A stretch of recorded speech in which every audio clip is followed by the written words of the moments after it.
तो बच्चों, आज हम पढ़ेंगे गुरु भक्त आरुणि की कथा, जो कि हमारे प्राचीन काल से ही बहुत ज़्यादा प्रसिद्ध रही है। तो आइए शुरू करते हैं। पुराने समय में ज्ञान संपन्न गुरु और योग्य शिक्षकों का बहुत ही सम्मान की दृष्टि से उनको देखा जाता था। कुलीन राजघरानों और ब्राह्मणों के पुत्र शिक्षा प्राप्त करने के लिए गुरुकुल और आश्रमों की शरण लिया करते थे।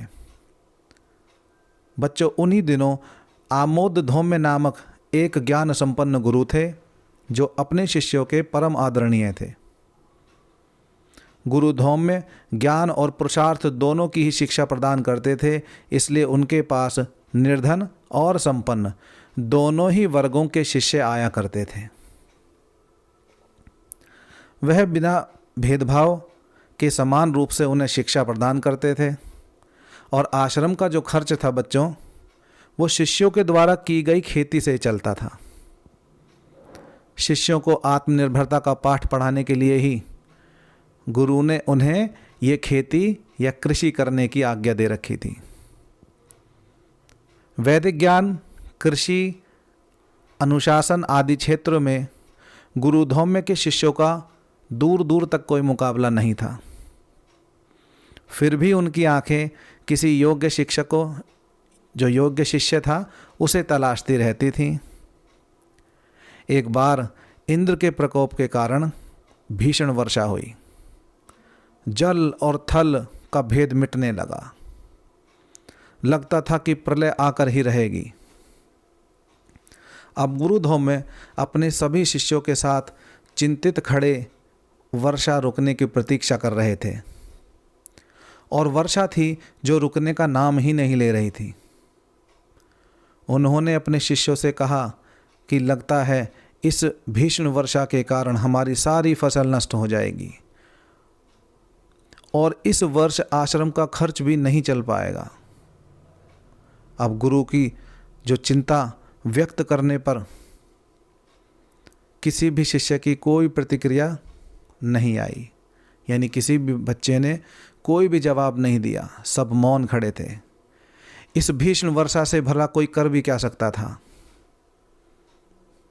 पीछे खड़े एक शिष्य ने प्रश्न किया, गुरुदेव, क्या इस समस्या का कोई समाधान भी है? वह आरुणि था। गुरुदेव ने कहा, हाँ आरुणि, समाधान है। यदि समय रहते खेत की मेड़ की मरम्मत कर दी जाए तो फसल को नष्ट होने से बचाया जा सकता है, किंतु इस प्रलयकारी वर्षा और ठंडी घनघोर रात्रि में कौन साहस करेगा खेत तक जाने का? हम सब मिलकर जाएंगे गुरुदेव, आरुणि ने उत्साह के साथ कहा। पर किसी भी और शिष्य के मुंह से एक भी शब्द नहीं निकला। अब गुरु आमोद धौम्य इस मौन का कारण समझ चुके थे। वे बोले, वत्स आरुणि, तुम अकेले खेत की मेड़ ठीक नहीं कर पाओगे। गुरुदेव, आप आज्ञा दीजिए, मैं प्रयास करके देखना चाहता हूँ। नहीं वत्स, मैं तुम्हें आगे अकेले जाने की आज्ञा नहीं दे सकता, गुरु ने गहरी सांस भरकर कहा। अब आरुणि दृढ़ता से बोला, गुरुदेव, आप ही तो कहते हैं कि बिना प्रयास किए हार नहीं माननी चाहिए, फिर मैं इस वर्षा से भला कैसे हार मान सकता हूँ? गुरु धौम्य ने आरुणि के प्रश्न का कोई उत्तर नहीं दिया। अब आरुणि ने उनके मौन को उनकी स्वीकृति माना, और वह सर्दी की उस भयावह रात्रि में वर्षा की परवाह किए बिना अकेला ही खेतों की ओर निकल पड़ा। जब आरुणि खेत के निकट पहुंचा तो वर्षा का पानी बाढ़ का रूप लेकर खेत की मेड़ से लगातार टकरा रहा था। आरुणि ने अपनी संपूर्ण शक्ति लगाकर मिट्टी एकत्रित की और मेड़ में जो दरार हुई थी उस दरार को भर दिया। पानी का बहाव बहुत तीव्र था। जो दरार आरुणि ने भरी थी वह और भी चौड़ी हो चुकी थी।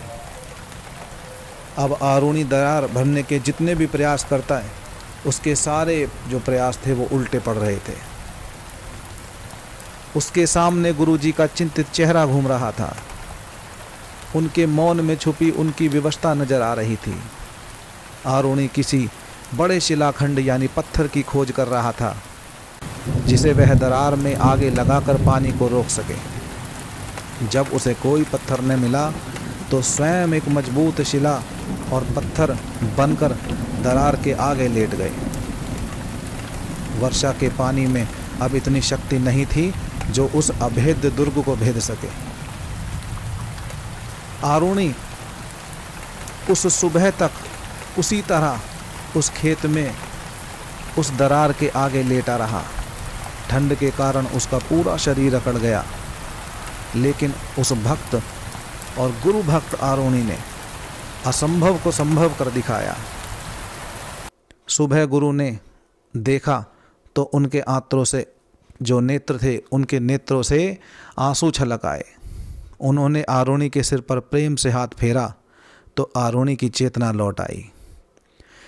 उसकी आंखों में विजेताओं जैसी चमक थी। आकाश में इंद्रधनुष के दोनों सिरे धरा को छू रहे थे, जैसे स्वयं इंद्र अपनी पराजय स्वीकार कर रहे हों। गुरु आमोद धौम्य को वर्षों से जिस योग्य शिक्षक की तलाश थी, जिस योग्य शिष्य की तलाश थी, वह उन्हें मिल चुका था। उन्होंने अपना संपूर्ण ज्ञान उस सच्चे उत्तराधिकारी को सौंप दिया और वो चिंता मुक्त हो गए। तो बच्चों, ऐसी थे गुरु भक्त आरुणि और ऐसी थी उनकी गुरु भक्ति। तो बच्चों, इस कहानी से हमें यह शिक्षा मिलती है कि हमें भी अपने गुरु में अटूट श्रद्धा रखनी चाहिए। जय हिंद, जय भारत बच्चों।